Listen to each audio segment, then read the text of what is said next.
सदगुरुदेव महाराज और अम्बागानीपट सुभद्र सदगुरुदेव महाराज जय नमो అని భాగవత కృష్ణ దేశక ప్రభువులు రాసిన సందర్భాలు. నామము దానము ధర్మము సగుణ ధ్యానము ప్రతిమార్చనము తద్యపతీర్థ స్నానములు విముక్తిదమని మానవులరించుచుండ మాట్లాడదేమి అవుననక కాదనక నీవనక నేననక పక్క మీనైనా తాగక మితి మీరియున్నది మాట్లాడదేమి ఎరుకే లేదు మాట్లాడేదేమి. చూసారా, మనం ఎన్ని దాన ధర్మాలు చేసినా, ఎంత పుణ్యం కోసం మనం ప్రయాసపడినా, ఎన్ని నోములు పూజలు చేసినా, మరి తీర్థయాత్రలు చేసిన, విగ్రహారాధనలు చేసిన, లేకపోతే నిరాకారం అని పూజించిన, ఎన్ని చేసినా కూడా జన్మకు కారణమైందే. జన్మరహితమైన విధానం అది కాదు. యోగముద్రలు వేసిన, ప్రతిమార్చనలు చేసిన, ఎన్ని చేసినా వ్యర్థం వ్యర్థం వ్యర్థం. సూర్యుడి కింద చేసే ప్రతి పని వ్యర్థం. గాలిని పట్టుకున్నట్టుగా ఒక పిచ్చివాడు చేయ ప్రయత్నంలాగా అన్ని వ్యర్థం అని బైబిల్లో ప్రసంగి కూడా చెప్తారు. ప్రసంగి చాప్టర్లో ఉంటుంది. పాత నిబంధనలు చూస్తాం. మా గురువు గారు నన్ను అసలు బాగు చెప్పడానికి అన్నీ కూడా తెలుసుకోవాలి, అన్ని మతాల సారాంశం తెలుసుకోవాలి అని భగవద్గీత చదివించారు. మరి పరిపూర్ణ దర్శనం కావాలి అంటే ఇతర మతాల్లో కూడా చెప్పిన విషయాలు తెలుసుకోవాలని నన్ను బైబిల్ చదవమన్నాడు. బైబిల్లో ప్రసంగిలో వస్తుంది ఇది వార్త, ఈ వ్యాఖ్య అదండి. ఇది ఈ విషయం, ఈ సబ్జెక్ట్ ప్రసంగిలో 12 ఏళ్ళ బాలుడు ప్రసంగి రాజ్యభారం అతని మీద పెడతారు. అతని అర్హుడని, గొప్ప దైవాశీర్వాదం గలవాడని అతనికి రాజ్యభారం పెడతాడు. అతను జ్ఞానుడై అతను రాస్తాడు కొన్ని బైబిల్లో కొన్ని రచనలు. అందులో ప్రసంగి చాప్టర్ అంటాడు. వ్యర్థం వ్యర్థం వ్యర్థం. నేను రాణులకై భవనాలు కట్టించాను, ద్రాక్ష తోటలు నాటించాను, వ్యవసాయం చేశాను, పంటలు మొక్కల తోటలు నాటాను, ఫలములు పొందాను. ఎన్ని చేసినా అన్నీ కూడా వ్యర్థం. ఎందుకంటే ఇవన్నీ క్షణభంగం. జీవితం క్షణభంగం ఉంటుంది. అన్నీ విడిచి వెళ్ళిపోతాం. వెళ్ళేటప్పుడు ఏది కూడా రాదు. ఇంకా అన్నీ వ్యర్థం ఉంటారు. వ్యర్థం వ్యర్థం వ్యర్థం. సూర్యుడికి చేసే పెద్ద పని వ్యర్థం. గాలిని పట్టుకున్నట్టుగా ఒక పిచ్చివాడు చేయ ప్రయత్నం అన్నీ వ్యర్థం. గాలిని పట్టుకుంటే వస్తుంది చేతికి, అలాగే అన్నీ వ్యర్థం అట ఈ చేసే వ్యవహారం అంతా అని ప్రసంగి చెప్తాడు. అలాగా దానము ధర్మము సగుణ ధ్యానము ప్రతిమార్చనము తద్యపతీర్థ స్నానములి విముక్తిదమని మానవుల నరించుచుండ మాట్లాడదేమి ఎరుకే లేదు మాట్లాడేదేమి అవుననక కాదనక ఒక మేనైనా తాగాక అవుననక కాదనక ఒక మేనైనా తాగాక మితి మీరియున్నది మాట్లాడదేమి ఎరుకే లేదు మాట్లాడేదేమి అన్నారు. స్థూల సూక్ష్మ కారణ మహాకారణ శరీరాలని 4 శరీరాలు చెప్తారు. అది ఏది కాదు. మహాకారణ శరీరం బ్రహ్మస్వరూపం అంటారు. అది కూడా కాదట. ఆమెను కూడా తాగలేదట. మితిమీరి ఉందట అన్నిటికీ. మానవులు చేసే పనులు ఇది మంచి ఇది చేయడు అని చెప్పదు. మనం ఏదో ముక్తి అనుకుని మనం పనులు చేస్తూ ఉంటాం. అన్నదానం చేస్తే మంచి కలుగుతుందని చేస్తాం. మంచి కలుగుతుంది కరెక్టే. మళ్ళీ జన్మకు రావాలి కదా ఆ మంచి అనిపించడానికి. పాపకార్యం చేస్తే అది అనుభవించడానికి మళ్ళీ జన్మకు రావాలి. పుణ్యకార్యం చేస్తే అనుభవించడానికి జన్మకు రావాలి. దానాలు ధర్మాలు ఎన్ని చేసినా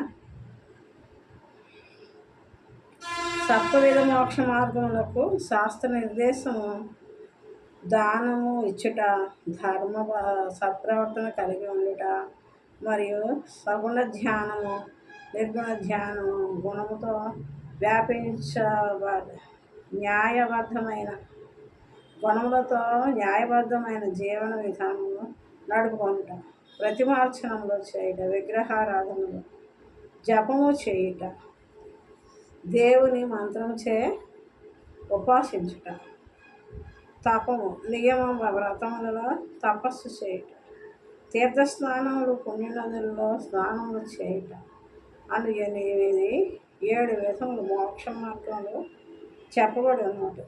ఇవన్నీ కూడా అచలం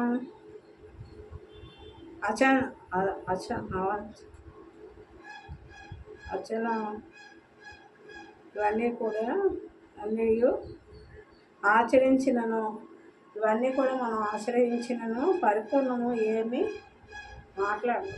ఇది ముక్తి కాదని కానీ, ఇది చేస్తే మంచిదని కానీ, చేయకూడదు కుదరదని కానీ ఏమి మాట్లాడదు.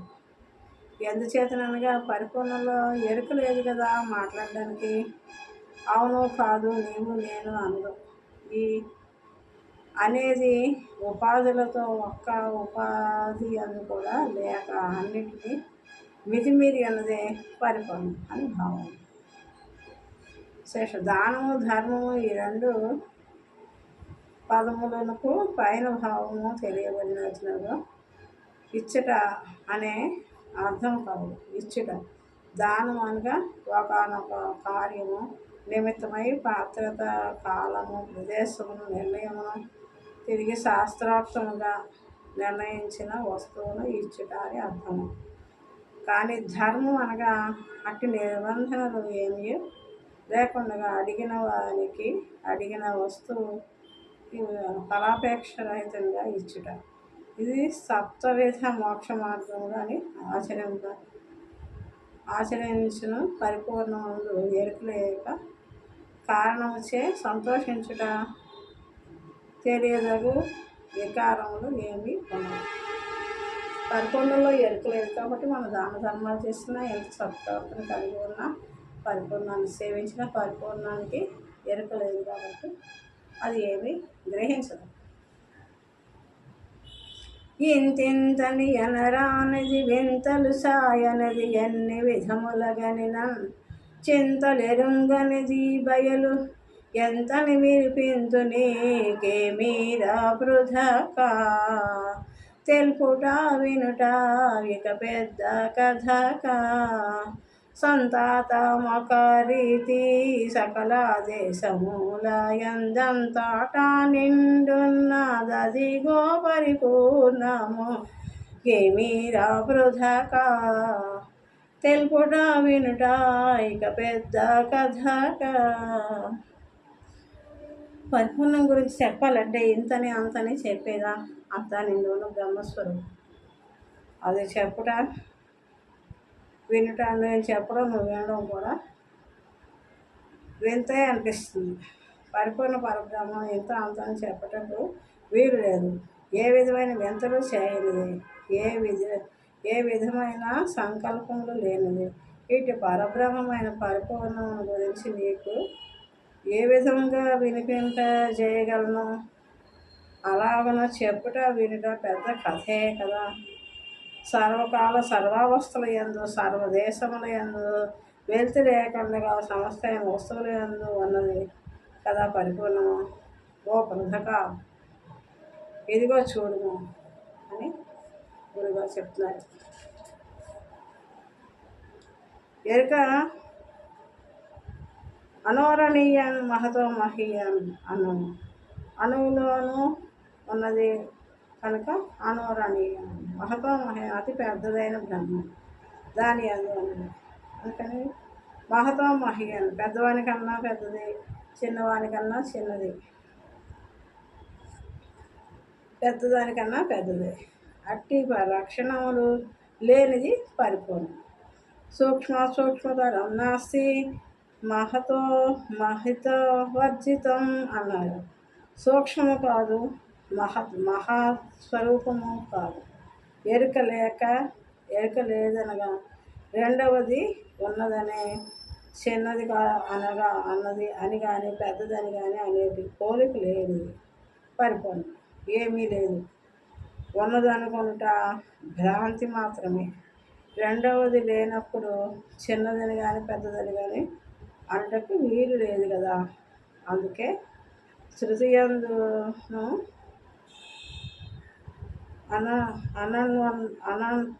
అనన్వస్థూల మహ్రస్వ సుదీర్ఘము అరూపము వర్ణనము కూల్చారు. రూపము గుణము వర్ణములు లేనిది, నామము రూపము గుణము వర్ణము లేని, పుట్టు చావులు లేనిది బ్రహ్మం అని తెలుసుకును అని అన్నాడు. కృతక అంటే అటుకు గింజ. చెప్పుట వినుట పెద్ద కథ అంటే అని చెప్పారు. ఈ మూడు ఒకటే.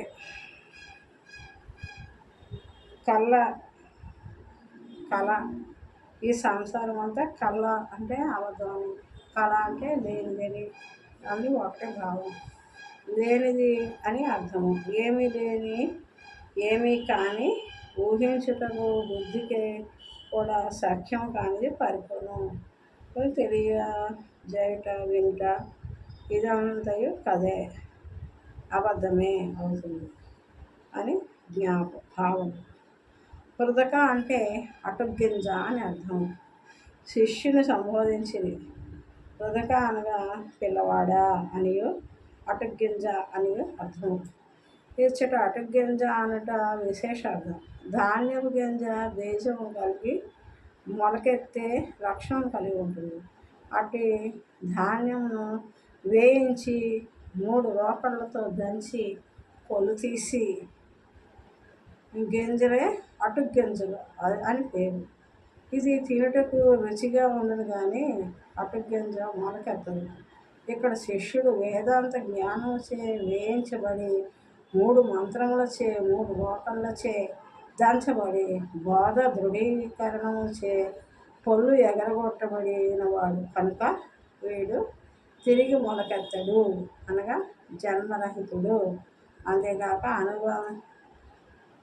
జనులందరికీ ఆదర్శప్రాయుడు, మంచివాడని పిలుచుకున్నాడు. అందుచే శ్రీకృష్ణ ప్రభువులు శిష్యుని ప్రేమతో కృతక అటుగింజ అని సంబోధించి ఉన్నారు. జై సద్గురు ప్రేమ మహారాజ్కి జై. దండి. జై గురుదేవ సద్గురు ప్రేమ మహారాజ్కి. అది శిష్యుడు అటుగింజ లాంటి వాడట, పరిపూర్ణ బోధ వినేవాడు. మామూలుగా ధాన్యం మొలకెత్తే లక్షణం ఉంటే ఈ వేయించి దంచి పొల్లు తీసి రుచికరంగా తయారైన అటుకులకి మొలకెత్తే లక్షణం ఉండదు, రుచిగా ఉంటుంది తినేటప్పుడు.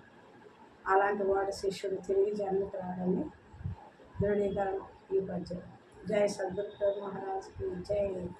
జై ఆకాశ పబ్బారావు సద్గురు ప్రేమ మహారాజ్, శ్రీధర శివరామకృష్ణ సద్గురు ప్రేమ మహారాజ్కి జై. అమలాంబ శ్రీమతి గంటికోట సముద్రరావు సద్గురు ప్రేమ మహారాజ్కి జై.